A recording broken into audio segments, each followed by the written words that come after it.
दंडवत प्रणाम. जय श्री कृष्ण. ज्ञान प्रबोधाच्या आजच्या ज्ञान सत्रामध्ये आपण या ग्रंथातील ओवी क्रमांक 458 पासून समोरच्या ओव्यांचा अध्ययन करणार आहोत. आजच्या ज्ञान सत्रामध्ये आपल्याला स्वामींच्या श्रीमूर्तीच्या अंगुळ्यांचं वर्णन ऐकायला मिळणार आहे. त्याचबरोबर मुडपाचं वर्णन, मुडूप कशाला म्हणतात हे पण तुम्हाला मी सांगणार आहे समोर. त्याचबरोबर कंठाविषयी माहिती सांगितलेली आहे. कंठाचं काय महत्व आहे, कसं ते कंठ जे आहे ते सुंदर दिसत आहे, त्या कंठाचंही वर्णन कवींनी केलेलं आहे. तर जास्त उशीर न करता आजच्या ज्ञान सत्राला आपण आरंभ करूया. दंडवत हो.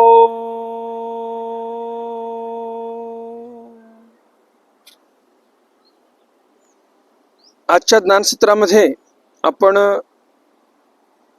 458व्या ओवीपासून वाचनाची सुरुवात करणार आहोत.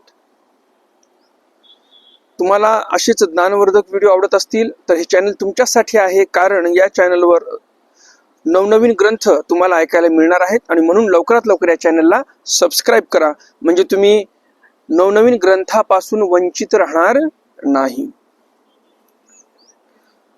ते पद्मे मुक्ती श्रियेची रिद्धी, धनरेखा कैवल्य अमोघ सिद्धी, ते सामुद्रिके देव कृपानिधी, भणोनी श्रीकरी.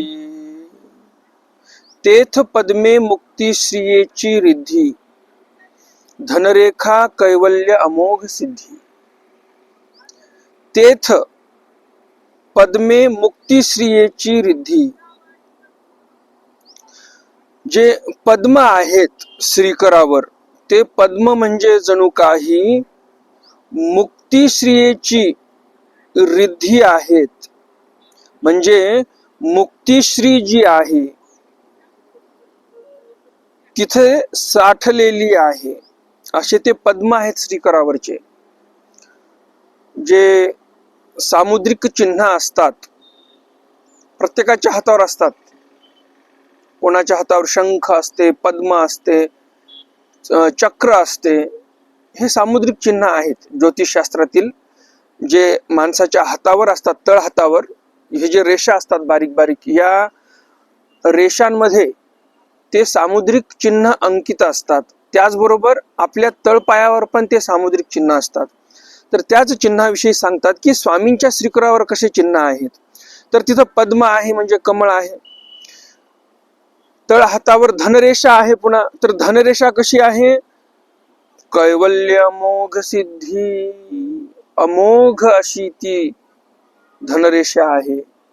आपल्या हातावरच्या ज्या धनरेषा असतात, ह्या धनरेषा आपल्या कामाच्या, बरोबर की नाही. पण स्वामींच्या श्रीकरावर जी धनरेषा आहे ती कशी आहे? कैवल्य अमोघ सिद्धी देणारी धनरेषा आहे. म्हणजे भगवंताच्या श्रीकरावरची जी धनरेषा आहे ती तुमच्या आमच्या सारख्या भक्तांच्या, साधू संतांच्या उपयोगाला येणारी धनरेषा आहे. आपली धनरेषा आपल्या उपयोगात येते, पण देवाच्या हातावरची जी धनरेषा आहे ते तुम्हा आम्हा जे भक्त मंडळी आहे देवाची, दुःखिस्त दीनहीन अशी जे भक्त मंडळी आहे, या संसार सागरामध्ये दुःख भोगत आहे, अशा या जीवांना फायदा करून देणारी ती धनरेषा आहे. धनरेषा आहे भगवान सर्वज्ञ श्री चक्रधर स्वामींच्या श्रीकरावर, पण ती फायद्याची ठरत आहे आपल्यासाठी. जर आपण भगवंताचे सांगितलेले वचन जे आहे त्याचं पालन केलं, स्वामींचं म्हणितलं जर आपण केलं, तर ती धनरेषा आपल्या फायद्याची आहे. असं कुठेतरी या भूतलावर आहे का की दैव आहे त्या व्यक्तीचं, त्या व्यक्तीच्या दैवामुळे दुसरे लोक सुखाने खात आहेत. असे एकुलते एक आपले भगवंत आहेत की त्यांच्या दैवाचा फायदा आपल्याला होणार आहे, त्यांच्या धनरेषेचा फायदा आपल्याला होणार आहे. फक्त आपण त्या स्वामींनी म्हटल्याप्रमाणे, भगवंतांनी म्हटल्याप्रमाणे आपण वागलो पाहिजे, तर त्या भगवंताच्या धनरेषेचा लाभ आपल्याला होणार आहे, आपल्याला कैवल्य दान भेटणार आहे, जर आपण स्वामींनी सांगितल्याप्रमाणे वागलो तर अशी अमोघ सिद्धी आपल्याला मिळणार आहे कैवल्याची. पण अशा या अमोघ सिद्धीच्या पाठीमागे न लागता आपण दुसऱ्याच अमोघच्या पाठीमागे लागतो, धनद्रव्याचा लोभ मनामध्ये येतो आणि त्यामुळं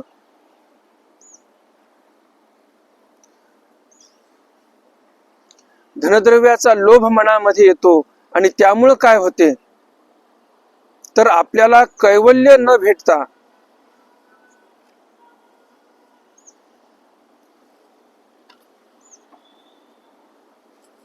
अरे तर काय करू, चला जा तिकडे जा, चला पळा.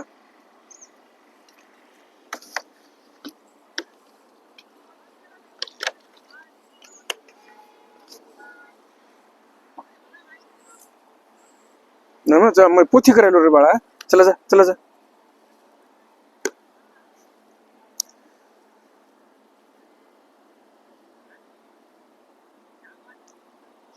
ते अमोघ असं कैवल्य न भेटता आपल्याला काय होते,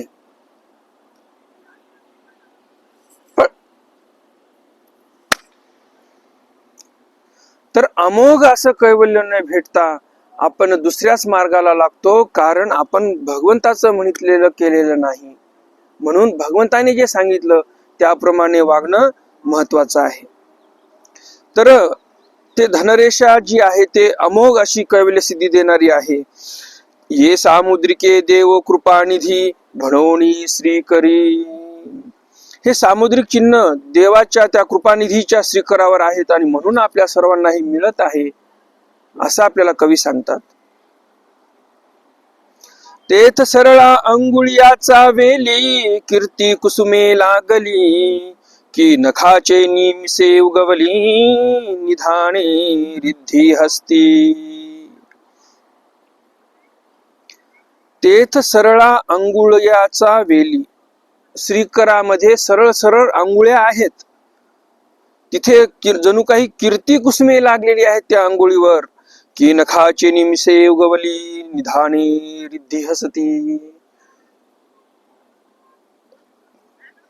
की नखाचे निमिसे, जणू काही ते नख रिद्धीचे निधान आहेत हे दाखवण्यासाठी ते नख तिथे उगवलेले आहेत असं कवी म्हणतात.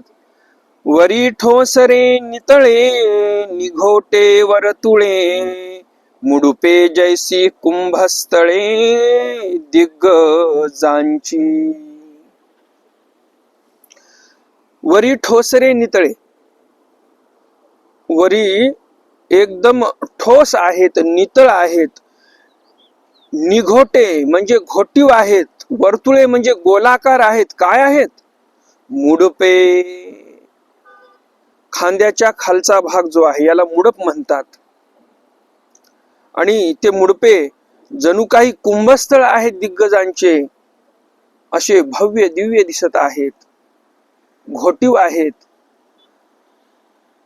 दिग्गज ज्या अष्टदिशा आहेत त्या दिशांचे जे दिग्गज आहेत म्हणजे हत्ती आहेत, दिग्पाल ज्याला बोलतात, तर असे ते जे दिग्गज आहेत त्या दिग्गजांचे, दिगरूपी गज, दिग म्हणजे दिशा, दिग म्हणजे दिशा आणि त्या दिशेचे गज म्हणजे हत्ती, त्यांचे जे कुंभस्थळ असतात,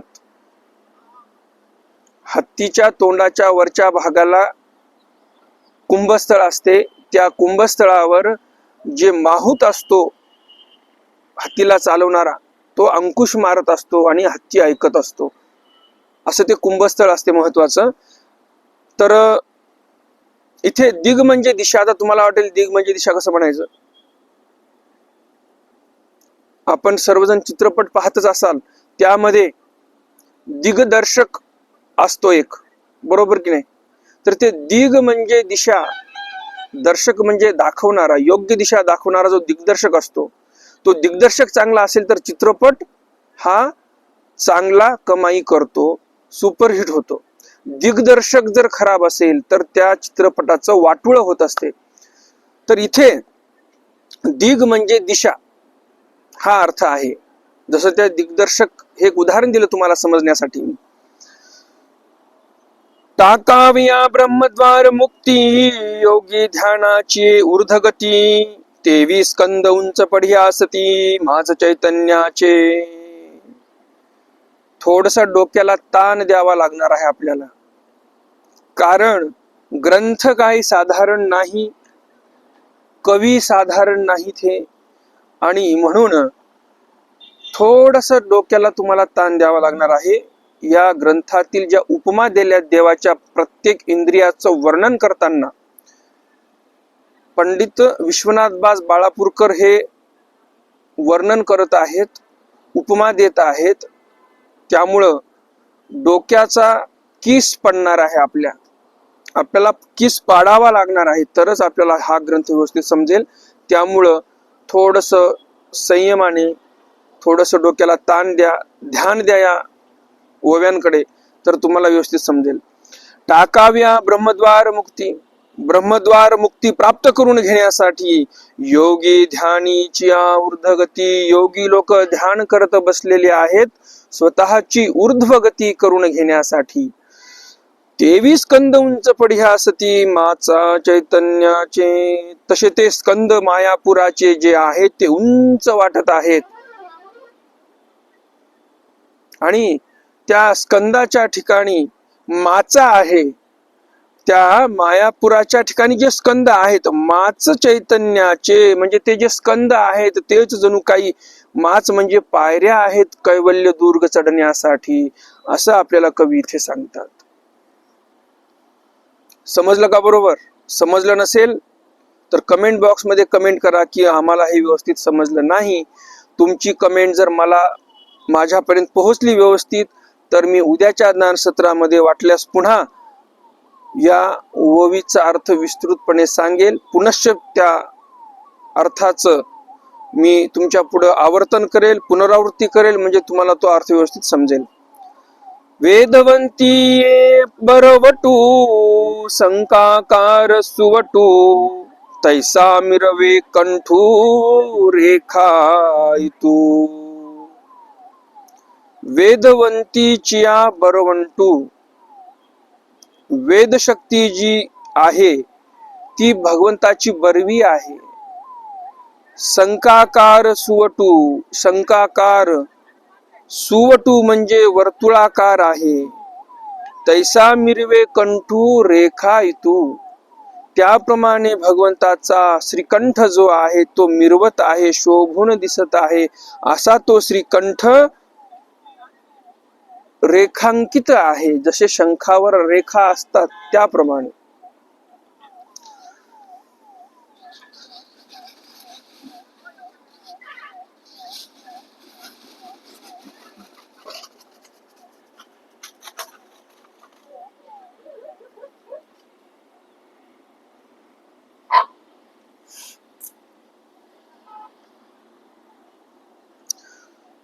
की शब्द ब्रह्म अगणित मविता न पुरेती सिद्धांत कंठू नव्हे करावे आमपित माप ब्रह्म विद्येचे.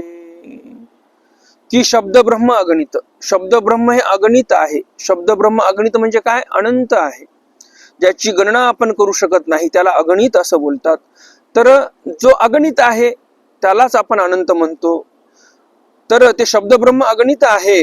मविता न पुरेती सिद्धांत, त्या शब्द ब्रह्माला जर आपण मोजतो म्हटलं, मविता म्हणजे काय? मोजणे.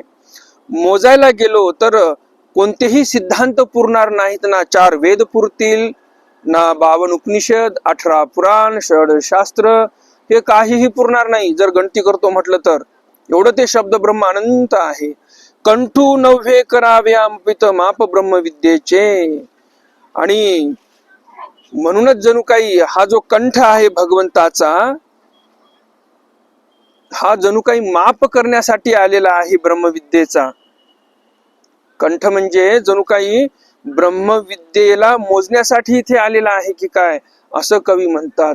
कारण त्या श्रीकंठातूनच ब्रह्मविद्या बाहेर येत आहे. तर कवी म्हणतात आपण श्रीकंठाला माप म्हणू शकतो.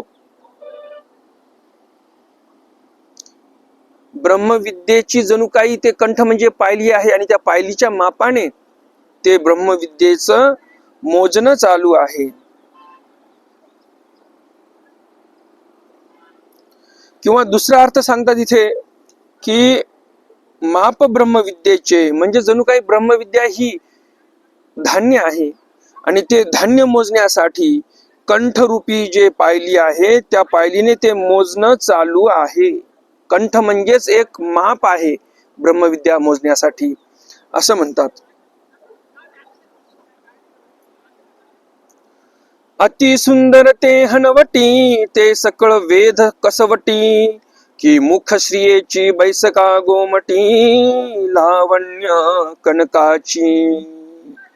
अति सुंदर ते हनवटी, भगवंताची हनवटी ते अति सुंदर आहे. ते सकळ वेध कसवटी, सकळ वेध जे या ब्रह्मांडामध्ये जेवढे वेद आहेत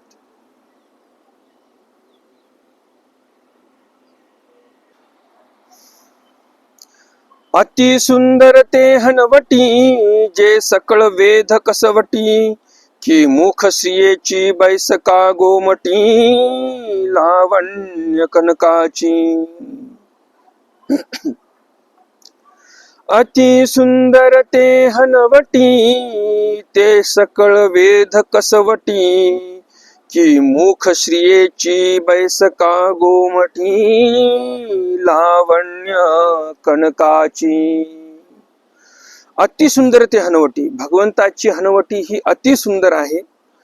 ते सकळ वेद कसवटी, या ब्रह्मांडामध्ये जे काही वेद शक्ती आहेत त्या सकळ वेद शक्तींची ही कसवटी आहे. कसवटी जी सोनाराकडे असते, सोनं त्यावर घासतात आणि त्या सोन्यामध्ये किती शुद्धता आहे, अशुद्धता आहे, 22 कॅरेट आहे, 18 कॅरेट आहे की 24 कॅरेट आहे, हे सर्व त्या कसवटीवर समजते. स्वामींची जी हनवटी आहे ती हनवटी म्हणजेच ही कसवटी आहे सकळ वेद शक्तींची. की मुख श्रियेची बैसका गोमटी लावण्य कनकाची, की मुख श्रियेची बैसका आहे, ती हनवटी म्हणजे मुख श्रियेची बैठक आहे.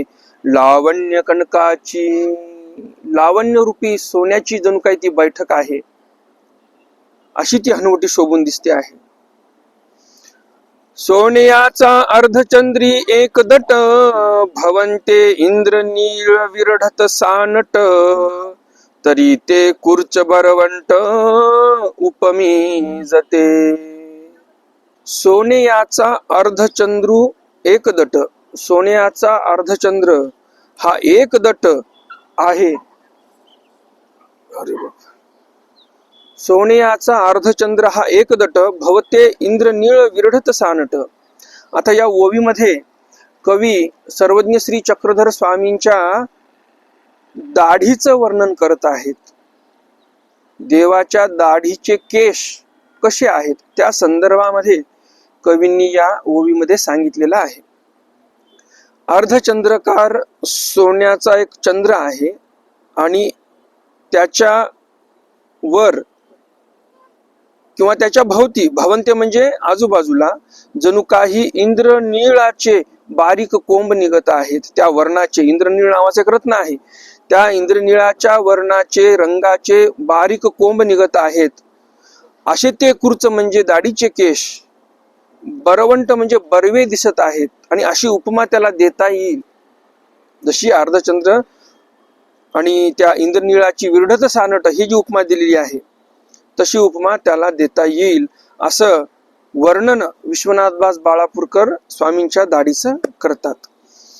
वरी प्रहसित सुप्रसन्न ब्रह्मविद्येचे जन्मस्थान ते केवी एकी वाचा वदन वर्णवे प्राकृतासी.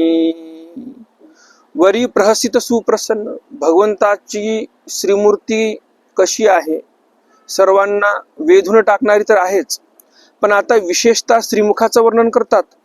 प्रहसित सुप्रसन्न ब्रह्मविद्येचे जन्मस्थान. देवाचं मुख कसं आहे ते मुख प्रहसित सुप्रसन्न. देवाची जी मुद्रा आहे ती हास्य मुद्रा आहे. एकदम स्मित हास्य आहे देवाच्या मुखावर, तोंडावर. सुप्रसन्न, चेहऱ्यावर एकंदरीत प्रसन्नता आहे. ब्रह्मविद्येचे जन्मस्थान. ब्रह्मविद्येचं ते जन्मस्थान आहे मुख म्हणजे. ते केवी एकी वाचावदन वर्णवे प्राकृतासी. अहो, ज्या मुखातून ब्रह्मविद्या जन्माला येते त्या ब्रह्मविद्येचं वर्णन मी एक खेळमट व्यक्ती, प्राकृत व्यक्ती आहे, अज्ञानी व्यक्ती आहे, मी काय वर्णन करू शकणार आहे त्या भगवंताच्या श्रीमुखाचं. अशी कवी इथे न्यूनता भासतात स्वतःच्या मनामध्ये. तर अशी न्यूनता आपणही मनामध्ये आणली पाहिजे. ते श्रीमुख चंद्राचे सारिखे, फेडी माया मोहाचे काळवखे, निववी ज्ञान पियुखे ताप तप्ता.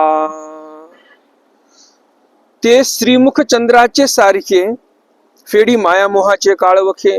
ज्याप्रमाणे पौर्णिमेच्या रात्री चंद्रोदय होतो आणि अंधार हा संपतो, त्याप्रमाणे भगवंताचं जे श्रीमुख रूपी चंद्र आहे त्या श्रीमुख रूपी चंद्राने या जीवाच्या ठिकाणी जे माया मोहाचे काळे असे बंधन लागलेले आहेत ते बंधन दूर होतात. आणि निववी ज्ञान पियुखे ताप तप्ता.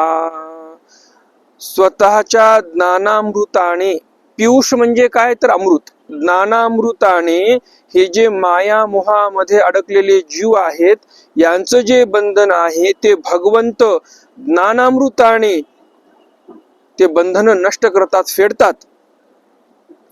तर असे बंधन कोणाचे फेडतात? जे संसारामध्ये आहेत आणि हेच स्वर्ग आहे म्हणणारे लोक आहेत. या वेगळा काय स्वर्ग असतो असे म्हणणारे जे लोक आहेत, यांच्या बंधनाचा छेद करतात का देव? नाही. कवी काय म्हणतात? ताप तप्ता. हे संसार म्हणजे ज्यांना ताप वाटतो, या संसाराच्या तापामध्ये जे तप्त झालेले, दग्ध झालेले जीव आहेत, अशा जीवांनाच परमेश्वर मुक्ती देतात. कारण त्यांना संसार हा नश्वर आहे, दुःख आहे संसार म्हणजे, आणि फक्त भगवंताकडे आनंद आहे असं समजून जे भगवंताकडे अग्रेसर होतात अशा जीवांचेच जे माया मोहाचे पटळ आहेत, बंधन आहेत, तेच भगवंत छेदतात. नाहीतर कोणाचेही बंधन देव छेदतील असं होत नसते. ज्याला तहान आहे तोच व्यक्ती पाण्याकडे धाव घेतो, पाणी पितो. तसं ज्या व्यक्तीला संसाराची नश्वरता समजली तोच व्यक्ती परमेश्वराकडे जातो. आणि अशाच व्यक्तीचे भगवंत माया मोहाचे पटळ नष्ट करतात, अविद्या छेद करतात, आद्यमळ छेद करतात. तर एकंदरीत भगवंताची जी क्रिया आहे ती अर्थवंतासाठी आहे. म्हणून आपण सर्व अर्थवंत झालो पाहिजे, तरच भगवंत आपल्याला सहाय्य करतील. नाहीतर भगवंत म्हणतील तुला संसार गोड वाटत आहे, तू संसारातच राहा, माझ्याकडे काय येऊ नको.